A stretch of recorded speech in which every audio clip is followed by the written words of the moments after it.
무려 7년 전 빌 게이츠는 테드 강연에서 전염병 대유행에 대해 예언했다. 몇십 년 내 1,000만 명 이상을 사망에 이르게 하는 것이 있다면 그것은 전쟁이 아니라 전염성이 강한 바이러스일 것입니다.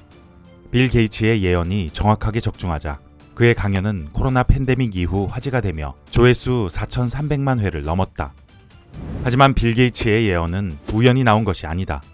25년 동안 전염병 예방, 질병 퇴치를 위한 지원을 해오면서 그는 전염병의 심각성을 깨달았다. 2022년 빌 게이츠는 새로운 예언을 했다. 그는 더 치명적인 다음 팬데믹이 올 수 있으며 의도적으로 병원체를 퍼뜨리는 생물학 테러도 발생할 수 있다고 경고한다. 넥스트 팬데믹이 예고되는 지금 코로나19와 같은 재난을 또다시 겪지 않으려면 무엇을 해야 할까? 1. 7일 안에 새로운 전염병을 감지하라. 초과 사망률은 코로나로 사망하는 사람은 물론 파급 효과로 사망하는 사람들도 포함된 수치로 이번 팬데믹에서 뉴질랜드, 태국, 한국은 초과 사망률이 낮았다. 이 국가들은 팬데믹 초기에 신속한 검사를 진행했고 양성으로 진단받은 사람을 격리했으며 국경을 넘어온 사례를 찾아 추적하고 관리했다. 전염성이 훨씬 더 강한 델타 변종이 나타났을 때 초과 사망률이 크게 상승하긴 했지만 여전히 이 국가들의 상황은 미국보다 나았다. 이는 초기에 적절한 조치가 중요하다는 사실을 보여준다. 따라서 넥스트 팬데믹에 대비하려면 7일 이내에 아웃브레이크를 감지할 수 있어야 한다. 이때 필요한 것이 GERM 팀이다. 전염병학, 유전학, 데이터 시스템 등 전 분야의 인재를 모아 질병 발생을 추적하는 팀을 만드는 것이다. GERM 팀은 새로운 전염병이 발견되면 정보를 제공하고 각국에서는 빠르게 진단키트와 백신을 개발한다. 세계적인 모니터링 대응 시스템은 팬데믹 확산을 막을 수 있다. 2. 6개월 안에 백신을 만들어라. 코로나 첫 확진자가 확인되고 단 1년 만에 화이자와 바이오엔텍은 백신을 개발했다. 이는 아주 놀라운 성과였다. 백신 개발은 보통 6에서 20년이 소요된다. 시간이 많이 걸린다고 성공이 보장되는 것도 아니다. HIV 백신은 1987년에 개발을 시작했지만 아직도 허가받은 백신이 없다. 1980년대부터 mRNA를 연구해온 카탈린 카리코는 mRNA라고 불리는 작은 가닥을 세포에 주사하면 신체가 스스로 약을 만들도록 할 수 있다는 사실을 발견했다.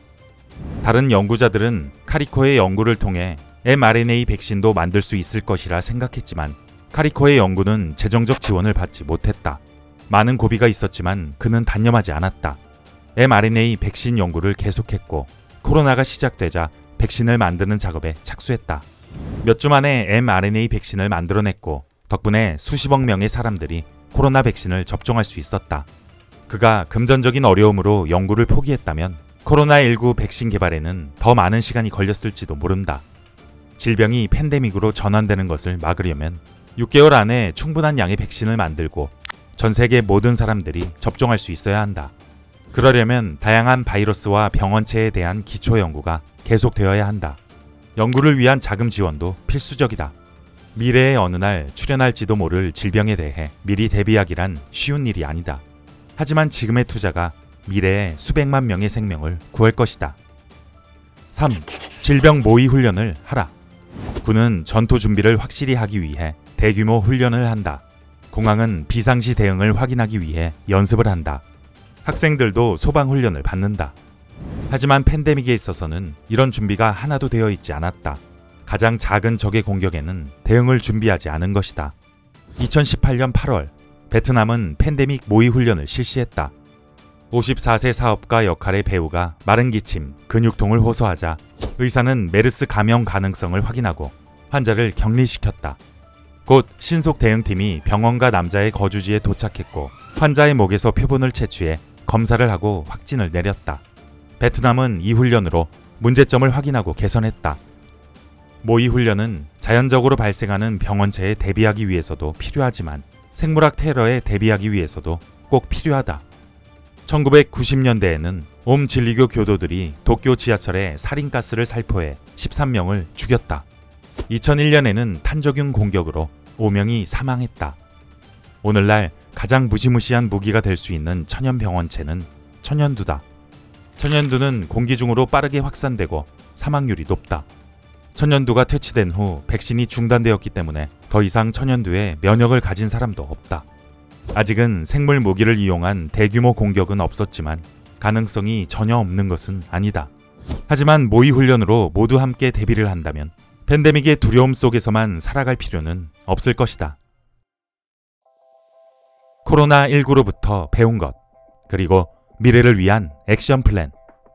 빌 게이츠, 넥스트 팬데믹을 대비하는 법. 이 콘텐츠가 도움이 되었다면 구독과 좋아요를 눌러주세요.